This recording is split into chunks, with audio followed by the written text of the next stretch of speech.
I am here with Patrick Martin and Mike Mignola, the art director of Hellboy Web of Wyrd and the creator of Hellboy himself, the upcoming game all about Hellboy. Who would have guessed? Now, this is based on Norse mythology. I want to know, where does this fall in the lore of Hellboy, the comics? The beauty of Hellboy is he's been around for a long time. There are a lot of undeveloped areas, in his timeline. But, my feeling is if people want it to be part of the real Hellboy, they can. If they want to consider it part of, a parallel universe of Hellboy, they can.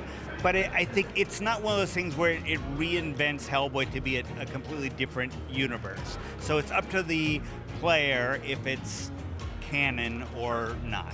I mean, Hellboy gets pretty weird, and this should get pretty weird too because it's a roguelike, which has a certain amount of, randomized elements to it. I'm curious, sort of, with each round, what stays the same and what changes?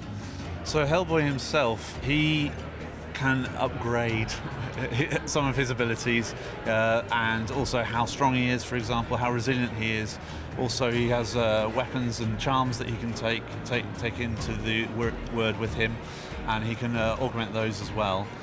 So there's a little bit of customization for each of your runs that you get to do, and that's the roguelike element that comes to it. Also, with exploration as well, we wanted to capture the moments in the comics where Hellboy doesn't know exactly what's around every corner. We didn't want you to learn the levels and become better in that way. We wanted it to still feel that there's a level of discovery each time you descend into the Wyrd itself.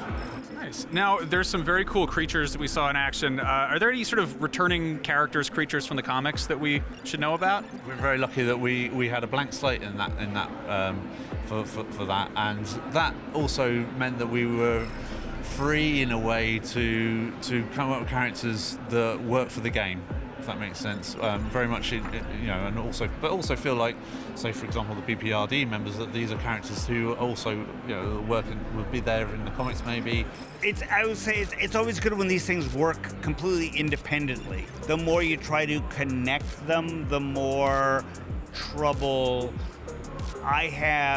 everybody has with, does this character appear, in the comic, or is it, it doesn't quite jibe with the comic, stuff. So it's nice that Hellboy has a lot of room around him to create new cast of characters. Now, the aesthetic for this game is one of the most striking things about it. The cel-shaded look feels just totally perfect with your art style.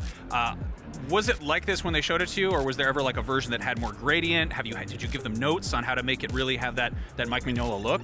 No, I mean, I believe the first thing I saw was very much like this. I have no idea how many iterations it went to before they showed it to me. And historically, I am not a fan of people trying to imitate my work. But what struck me so much with this was not that they just got the surface detail of what I do, but the feel, the mood. It was clear that they had analyzed not just, these 5 lines is what he uses to draw a knee, but the whole movement and mood, and they understood why I was doing what I was doing. Now, I feel like with cel-shaded games, they often have this wonderful high contrast look, but then they get a little bit fancy and throw in particle effects or too many shaders or something like that. Was there ever an iteration of this game where you were playing with that, or was it always the mission to kind of commit to this just dark, stark shadow look? There have been challenges. There's obviously what Mike does in 2D doesn't wholesale work with 3D. There's certain tricks in video games that you can do to convey depth of field, and we had to sidestep that in terms of how we created environments. So, I don't want to be too much of a downer here, but this is one of Lance Reddick's final roles. He's portraying Hellboy. Incredibly talented guy. How would you say his portrayal compares to David Harbour or Ron Perlman's version, or the version in your head? None of them match the version in my head, because the version in my head is so abstract. It's just my voice. So I was a huge fan of Lance's work. When they told me that Lance was going to do it, I was very excited.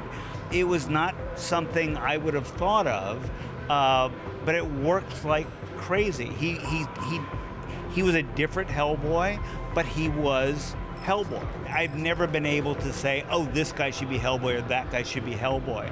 So it's always exciting to me to see people bring their own version of Hellboy, because I can't tell you what Hellboy's supposed to sound like. He's a fictional character. He lives inside my head. It's very odd when he gets out there and he's made of other people. I love it. I feel like he has a deep voice. You know, I don't really see him as being much of a falsetto, but you know. And Lance is just such a wonderful character actor. I mean, I always think of him as like the character in John Wick or something like that, and there's an elegance to him which I would never associate with Hellboy. So it was, fortunately, I got to watch him, record, and it was just great to see the range that Lance has, and how enthusiastic he was about getting it right. Awesome. Well, thank you so much. I'm very much looking forward to Hellboy, The Web of Wyrd. Wyrd? Anyway, we've got lots more Gamescom Studio coming up. See you around.